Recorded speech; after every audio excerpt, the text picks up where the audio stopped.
Olá, gente, sejam todos muito bem-vindos ao canal do Questionador e hoje nós vamos falar sobre o projeto de emenda à Constituição 241, ou seja, a tal falada PEC 241 ou PEC da maldade.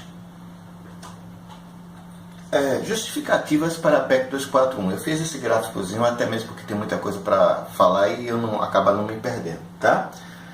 Como a dívida pública está crescendo, uma vez que não tem sobrado recursos por falta de superávit primário, entenda o que é superávit primário, que é as receitas menos as despesas do governo, exceto os juros da dívida, o governo entende que é preciso congelar gastos, corrigindo eles apenas pela inflação, e o índice vai ser o IPCA, né?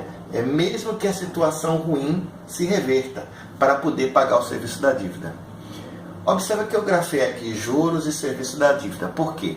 Porque uma coisa é você ter o superávit primário e outra coisa é você pagar o serviço da dívida, que inclui os juros mais o principal. Ou seja, o governo quer criar superávit para poder pagar não somente os juros, mas também pagar parte do principal e diminuir o montante do endividamento do país. Tá? O que causou o desequilíbrio das contas? Todo mundo ouve dizer que existe um desequilíbrio nas contas públicas e por isso se faz necessário esse ajuste, e esse ajuste vem através da PEC 241. E o que é que causou esse desequilíbrio? Bom, o primeiro dos motivos é a redução na arrecadação, e aqui eu cito o principal deles, que seria as desonerações. Vamos tentar explicar isso. A partir de, se eu não me engano, a partir de 2011, o governo começou a instituir, especialmente na área de previdenciária, em termos de arrecadação, uma redução para as empresas. Qual era o objetivo do governo? Olha, foi aquele objetivo bem libertáriozinho mesmo. Vamos reduzir a tributação, as empresas vão contratar mais, a atividade econômica cresce, se paga mais impostos e os empregados vão receber seus salários, vão pagar mais contribuições e por aí o ciclo vai se fechando em favor do governo. Só que nada disso aconteceu. O governo colocou uma política de desonerações, especialmente para a área de construção civil, e depois foi se estendendo para diversos outros setores, com o intuito de minimizar os impactos da carga tributária nessas empresas e fazer um teste para ver se de repente isso empregava mais e as empresas acabavam pagando mais tributos. O tiro saiu pela culatra, o prejuízo anual saiu em torno de 80 bilhões de reais, e esse foi um dos principais fatores para o desequilíbrio das contas públicas, e também vem aqui excesso de gastos do governo. O que é que eu chamo de excesso? Não é que o governo, entendo eu, saiu gastando horrores. Não é bem isso, até mesmo porque os recursos para gastos dos governos são bem restritos. O que é que acontece? O governo poderia, num determinado momento, ter percebido que as suas políticas de desoneração estavam erradas, que estava havendo menos receitas e que ele deveria começar a atuar para pagar menos despesas, ou seja, para ter menos despesas, né? Para ter menos desembolsos, menos gastos. Isso não aconteceu. Então, o governo teve uma redução de arrecadação, mas mesmo assim continuou gastando muito. E, especialmente, veja, se coloca aí no ano de 2014, onde começou esse problema se acentuar, e o governo precisando de dinheiro para se reeleger, ou seja, enfiou o pé, né? Inclusive, muitos desses problemas acabaram resultando até mesmo na cassação da Dilma, que disse que ela cometeu pedaladas e fez determinadas coisas. Mas isso tudo tem a ver com gastos elevados em relação àquilo que se arrecadava. E, consequentemente, houve essa extensão desse desequilíbrio que continuou adiante e acabou gerando uma bola de neve para o governo, né? Uma outra coisa que não pode ser deixada de lado é que a paralisação do Congresso Nacional, principalmente a partir de Eduardo Cunha. Já no final de 2014, a relação do governo com o Congresso não vinha bem, né? E tanto é que em 2015 foi eleito o nosso amigo Eduardo Cunha. E a gente não pode esquecer que se o governo Dilma cometeu diversos erros, o Congresso Nacional também foi partícipe dessa confusão toda, porque ele estagnou o Brasil, não se votava nada, mesmo questões importantes para a economia foram deixadas de lado, e isso tudo resultou até mesmo numa insatisfação geral com o governo Dilma, e isso implicou também em sua cassação. Né? Ou seja, não se derruba um governo popular assim tão facilmente. O governo estava muito discreto, lógico, tiveram diversos fatores, e a gente tem que lembrar que até 2013 o Brasil estava, se não me engano, no sexto lugar entre as economias do planeta. E entendo eu que diversos gatilhos foram disparados que contribuíram para essa derrocada do Brasil. E, claro, eu costumo dizer que houve, sim, uma espécie de conspiração contra o Brasil, e isso acabou vingando, né? Tanto é que o governo saiu e está aí um governo que quer realmente dar um acocho e tem uma outra mentalidade. E, claro, aqui eu não vou estar discutindo ideologia, eu apenas acho equivocada a maneira como foram feitas as coisas, mas tudo bem. Isso tudo, logicamente, resultou num crescimento da dívida pública. Nós acabamos nos endividando mais. Isso, obviamente, não foi bom. Mas aqui eu trago gráficos. E a fonte desses dois gráficos que eu vou mostrar agora é o Banco Central do Brasil. Tá? Então, a gente observa que quando acusam o governo de ser um gastador inveterado, isso não é bem verdade. Claro que no governo Dilma houve um descuido geral com relação ao comportamento das despesas. Então vamos analisar isso aí. Observa, essa é a receita primária, né? E aqui são as despesas primárias. Em algum momento, no final já de 2013 para o início de 2014, a coisa começa a se equilibrar. E já a partir de 2014, observa, as despesas começam a superar as receitas primárias. Isso implica em quê? Que começou a haver um desequilíbrio e o governo, mesmo sabendo disso, não tomou medidas eficazes para reduzir esse desequilíbrio, ou pelo menos não deixaram ela tomar essas medidas, né? Então, consequentemente, o quadro foi se agravando, e agora eu gostaria de mostrar um outro gráfico aqui, que ele é muito interessante para a nossa análise. Observa, essa é a dívida bruta em relação ao PIB, tá, gente? Essa dívida bruta, ela veio, o sapo barbudo, o Lula, assumiu aqui em 2002, né? E recebeu com essa situação a dívida bruta de 66,8% e 59,9% era a dívida líquida. O que é a dívida líquida? É a dívida bruta menos os créditos que o governo brasileiro possui. Então, observem, essa dívida bruta, ela veio sendo reduzida, porque em relação ao PIB, ela foi ficando cada vez menor, uma vez que o Brasil foi crescendo, né? E, curiosamente, depois de 2013, né, já se começa a verificar um crescimento dessa dívida, que chegou agora a 66,5% da produção do país, né? Agora, é importante observar que o sapo barbudo recebeu uma relação proporcional aqui em 2002 muito pequena, ou seja, 16 pontos percentuais era a diferença entre a dívida bruta e a dívida líquida, ou seja, nós tínhamos uma dívida líquida também muito elevada. E observa que o sapo barbudo conseguiu reduzir isso aqui, chegando aqui em 2010 em 38% do PIB. Então, não é verdade essa ideia de que o governo do PT saiu gastando de uma maneira bem deslavada, bem irresponsável. E observa que essa diferença entre a dívida bruta e a dívida líquida, ela foi sendo ampliada, ou seja, nós temos dívida, mas nós temos crédito. Mas até mesmo a dívida líquida, ela começou a tomar um crescimento a partir de 2013 e ela foi subindo e hoje em dia é 36,2% do PIB. Ou seja, em relação ao que se recebeu do governo anterior, do Fernando Henrique Cardoso, que era uma situação bem apertada, hoje em dia nós temos uma larga sobra, né? Ou seja, nós temos uma condição bem melhor. Mas, logicamente, em função dessas tendências, se faz necessário que a gente tome alguns cuidados com relação ao nosso endividamento, né? Isso ajuda a desfazer aquela fábula que o governo vinha gastando desorganizadamente e que, ou seja, essa aqui é a fábula da formiga e da cigarra. Quem não teve infância, isso aqui é a formiga vivia cantarolando, a formiga vivia trabalhando e a cigarra vivia cantando, ou seja, e aqui se guardava provisões para gastar no inverno. E essa aqui não queria saber de nada. Quando chegou o inverno, a cigarra morreu e a formiga ficou lá no bem bom. O ar-condicionado, aquecimento, muita comida. Vocês entenderam a moral da história. Mas essa história parece não ser bem verdade em relação ao que foi apresentado, senão em relação ao comportamento do governo relativo a 2013 em diante.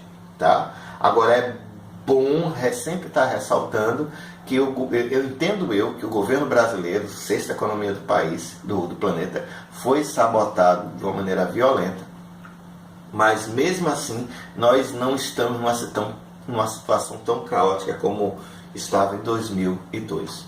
Tá? Um novo governo, como qualquer governo, e aí eu não vou isentar nenhum governo passado, né? Em um sentido amplo, ele mantém os privilégios nos poderes, né? A gente tem que lembrar que, sabendo que ia ser publicada essa PEC, mesmo assim, foi dado um reajuste de 41,4% para o Poder Judiciário. E sem contar que os juízes em si já possuem diversos privilégios. A gente sabe que, por exemplo, o Moro, com o acúmulo de remunerações, chega a ganhar R$80 mil por mês, né? E outra coisa, privilégios a parlamentares e ao Poder Executivo, eles se perpetuam, ou seja, pode haver claro que os gastos foram limitados e vão ser corrigidos pelo IPCA, tem um teto, mas isso não quer dizer que parlamentares e os senhores do Poder Executivo vão perder determinados privilégios. Outros setores primordiais que poderão ser atingidos para que esses benefícios desses senhores não sejam prejudicados. E isso é o ponto ruim, porque a gente sabe que tem muita gordura por conta de diversos privilégios concedidos a diversas pessoas, né? A ideia central da PEC 241 é reduzir o endividamento brasileiro, ou seja, se pretende pagar juros e principal da dívida de maneira a reduzir esse valor. Isso vai ser bom, logicamente, para os banqueiros que vão ter salvaguardado seu direito a receber os seus dinheiros. Como se dará o congelamento, o tal do congelamento ao teto? Funciona assim: com base na despesa do ano anterior, o governo fixou um teto para os gastos de cada um dos poderes da União, limitados à correção do IPCA. Lógico, está limitado ao poder e a determinados órgãos, e isso tudo vai ser reajustado apenas pelo IPCA. O IPCA é o melhor índice? Não, porque o IPCA ele é específico para determinadas atividades e, por exemplo, ele não vai acompanhar a inflação médica, que a inflação médica foi mais do que o dobro do valor do IPCA, não vai acompanhar determinadas inflações e acaba cometendo uma injustiça com determinados outros setores que sofrem reajustes inferiores à inflação e poderão ser beneficiados com esse tipo de coisa. Tá? O governo pôs um teto para gastos com educação e saúde por 20 anos. Aqui é um dos pontos mais mal esclarecidos da PEC. Não, esse é um engano que existe sobre a PEC. O governo congelará o limite mínimo. Presta bem atenção, que isso tem uma importância muito grande. O governo congelará o limite mínimo obrigatório destinado à educação e saúde, previstos no artigo 198 e 212 da Constituição Federal, de 88. Mas os parlamentares poderão, inclusive, a cada ano gastar mais, pois não foi fixado nenhum teto, e sim disposto um limite mínimo. O que isso significa dizer? Que a Constituição garantia determinadas distribuições mínimas para a saúde e a educação. Com a PEC, o último orçamento vai ser corrigido pelo IPCA e será aplicado assim sucessivamente. Isso não quer dizer que o senhor parlamentar que lhe representa possa chegar e discutir lá no Congresso, e o Congresso, inclusive, vai aumentar os gastos com saúde, educação, pesquisa. Isso pode ser autorizado, porque e sem descumprir essa legislação, porque o que foi alterado foi o limite mínimo obrigatório e não foi estipulado nenhum teto para os gastos com saúde e educação. Importante a dica, tá? Inclusive, antes de prosseguir no tópico seguinte, isso até poderia ser até ruim se o governo não tivesse tanta certeza do aumento da arrecadação, porque se eu sou obrigado a corrigir pela inflação e não me restrinjo mais à receita do país, então, consequentemente, essa correção, se a recessão continuasse, eu teria uma obrigação crescente desproporcional ao volume de arrecadação, tá? Então, muito cuidado nessa hora, antes de fazer um juízo. Mas o governo tem certeza de que a partir já de 2017 vai começar a haver superávitos, a economia vai se recuperar, e a gente sabe que isso é uma verdade, tá? Só depois de 20 anos é que os limites poderão ser aumentados além do IPCA? Não. Após 10 anos, o presidente poderá alterar o limite, esses limites estabelecidos, por um simples projeto de lei. Não pode usar medida provisória, então tem que ser submetido à apreciação do Congresso imediatamente, né? Essas limitações contemplam os gastos com aposentadorias? Não, isso ainda está sendo discutido, então fique de olho, tá? O congelamento dos gastos é ruim para o país? Claro que sim, mas infelizmente é absurdamente necessário. Se não é dado um freio nos gastos públicos, em algum momento o país poderá perder toda a credibilidade, e acreditem, a coisa ficará muito pior. Exemplo, Grécia, Portugal, Espanha. Então, nada é tão ruim que não possa ficar pior. Então, é muito importante fazer algum tipo de congelamento. Da forma como foi feito, é ruim? Eu acredito que tem erros técnicos que me surpreendem, o Meirelles está errando assim. Mas, em linhas gerais, limitar gastos é muito importante, tá? Estados e municípios estão obrigados a seguir a PEC? Não e sim. Não legalmente, não há nada que os obrigue, porque a lei é federal. Mas, como todos devem à União, Estados e municípios, haverá condições semelhantes para que esses índices renegociem, inclusive, as suas dívidas. Tá? Como posso fixar um limite de gasto para o ano que vem se eu voto o orçamento no ano anterior? Porque a inflação do IPCA não aconteceu até o final do ano, e como é que eu vou saber? Olha, a PEC prevê que se faça o ajuste no ano seguinte, de forma que o gasto cabe no orçamento, ou seja, é feito um orçamento e no ano seguinte é feito o ajustamento para que se adapte a essas condições. Tá? Se não cumprir a PEC, o que é que acontece? Se os entes federativos e governo não... se os poderes não obedecem à PEC e se os órgãos não respeitam, que lá são listados. A lei estabelece sanções no artigo 103 das disposições transitórias válidas para cada poder ou órgão federativo. Então, eu não vou me estender muito aqui, que o vídeo já está ficando longo. Então, cada um, se vocês quiserem saber quais são as sanções, aí estão lá dispostas nesse artigo, né? Conclusão: a PEC é necessária, mas o governo gasta mal e mantém privilégios extremamente gordurosos. Isso acontece em qualquer governo. É muito importante que as pessoas comecem a demonstrar sinais de indignação, porque se essa situação se perdurar, continuar, a gente vai ter esse tipo de desequilíbrio, ou seja, pessoas ganhando muito dinheiro às custas do nosso dinheiro pago em torno a título de impostos, e isso é injusto, é imoral, e a Constituição Federal brasileira diz que a moralidade é um dos princípios da administração pública. Então, não vamos ficar calados, vamos protestar contra essas desigualdades que existem lá dentro do setor público, né?